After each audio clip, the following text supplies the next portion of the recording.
दोस्तों नमस्कार। आज हम बात करने वाले हैं भारत की आजादी की लड़ाई के एक ऐसे किस्से की जो सिर्फ हिंदुस्तान में ही नहीं बल्कि पूरे संसार में चर्चा का कारण बना। यह है मेरठ केस, जिसे हम मेरठ कंस्पिरेसी केस के नाम से जानते हैं। अब जरा सोचिए, कोई केस ऐसा हो जिस पर अल्बर्ट आइंस्टीन जैसे वैज्ञानिक, H.G. वेल्स जैसे लेखक, हारोल्ड लास्की जैसे चिंतक और यहां तक कि अमेरिका के राष्ट्रपति रूजवेल्ट तक अपनी सहानुभूति जताएं, तो ये कितना बड़ा मुद्दा रहा होगा। तो चलिए इसे पूरी कहानी की तरह समझते हैं। शुरुआत कैसे हुई? साल था 1919। भारत में अंग्रेजों की हुकूमत पूरी तरह छाई हुई थी। मजदूर तबका परेशान था। न ठीक से मजदूरी मिलती थी, न ही हक। कारखानों में लोग दिन रात खटते, लेकिन जेब खाली रहती। ऐसे में मजदूर संगठनों ने मिलकर आवाज उठानी शुरू की। कम्युनिस्ट विचारधारा का भी असर था, क्योंकि वो मजदूरों के हक और बराबरी की बात करती थी। अंग्रेज सरकार को लगा कि ये सब लोग मिलकर उनके खिलाफ कोई बड़ी साजिश कर रहे हैं। और बस फिर क्या था, उन्होंने एक बहुत ही बड़ा केस गढ़ा, मेरठ साजिश केस। केस में क्या हुआ? 20 मार्च 1929 को अंग्रेज सरकार ने अचानक छापे मारे और करीब 33 नेताओं व मजदूर नेताओं को गिरफ्तार कर लिया।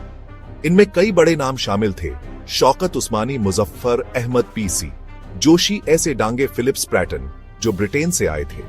ये सारे लोग मजदूर आंदोलन चला रहे थे और मजदूरों को हक दिलाने की कोशिश कर रहे थे। अंग्रेजों ने इन पर आरोप लगाया कि ये लोग कम्युनिस्ट इंटरनेशनल कॉमिंटर्न से जुड़े हैं और भारत सरकार को गिराने की साजिश कर रहे हैं। अंग्रेजों का डर, असल में अंग्रेज डर गए थे। उन्हें लग रहा था कि अगर मजदूर और किसान एक साथ खड़े हो गए तो उनकी हुकूमत डगमगा जाएगी। तो इस केस के जरिए उन्होंने कोशिश की कि इन नेताओं को जेल में डालकर मजदूर आंदोलन की आवाज को दबा दिया जाए। केस की सुनवाई, ये मुकदमा चला 3 साल तक, 1919 से 1935 तक। सुनवाई मेरठ की जेल के अंदर होती थी। वहां भारी सुरक्षा रहती। इंग्लैंड से आए वकील भी इस केस में गवाही देने लगे। सरकार ने बहुत बड़ा तमाशा बनाया ताकि सबको लगे कि यह सच में खतरनाक देशद्रोही है। लेकिन हुआ उल्टा। जितना अंग्रेज दबाने की कोशिश करते, उतना ही यह मामला दुनिया भर में चर्चा का विषय बनता गया। दुनिया का ध्यान क्यों गया? अब सवाल यह है, यह केस इतना चर्चित क्यों हुआ? असल में दुनिया उस समय भी मजदूरों और पूंजीपतियों के बीच की लड़ाई देख रही थी। रूस में क्रांति हो चुकी थी, चीन में आंदोलन चल रहा था। भारत का यह केस भी मजदूरों और आजादी की लड़ाई से जुड़ा था। इसलिए दुनिया के बड़े बड़े बुद्धिजीवी सामने आए और बोले, ये लोग देशद्रोही नहीं है, बल्कि मजदूरों के हक की लड़ाई लड़ रहे हैं।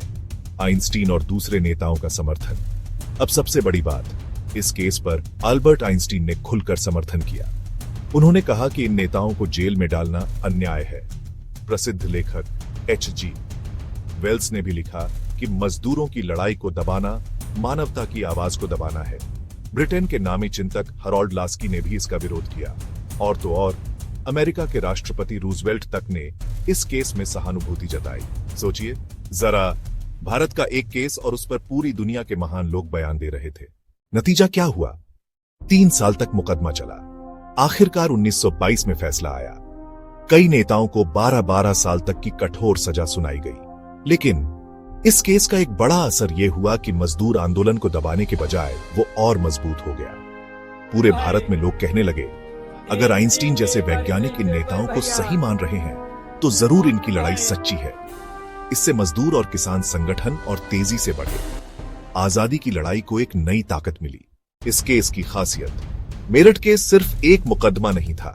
ये एक ऐसा मोड़ था जहां भारत की आजादी की लड़ाई और मजदूरों का आंदोलन एक दूसरे से जुड़ गए। और सबसे खास, इस केस ने भारत की लड़ाई को अंतर्राष्ट्रीय स्तर पर पहचान दिलाई। पहली बार दुनिया के बड़े बड़े बुद्धिजीवी भारत के मुद्दे पर बोले और अंग्रेज सरकार का झूठा चेहरा दुनिया के सामने आ गया। तो दोस्तों, मेरठ केस हमें यह सिखाता है कि सच को चाहे जितना दबाओ, वो और तेजी से फैलता है। अंग्रेजों ने मजदूर नेताओं को देशद्रोही बताकर जेल में डाल दिया, लेकिन उनकी यही चाल उलटी पड़ गई।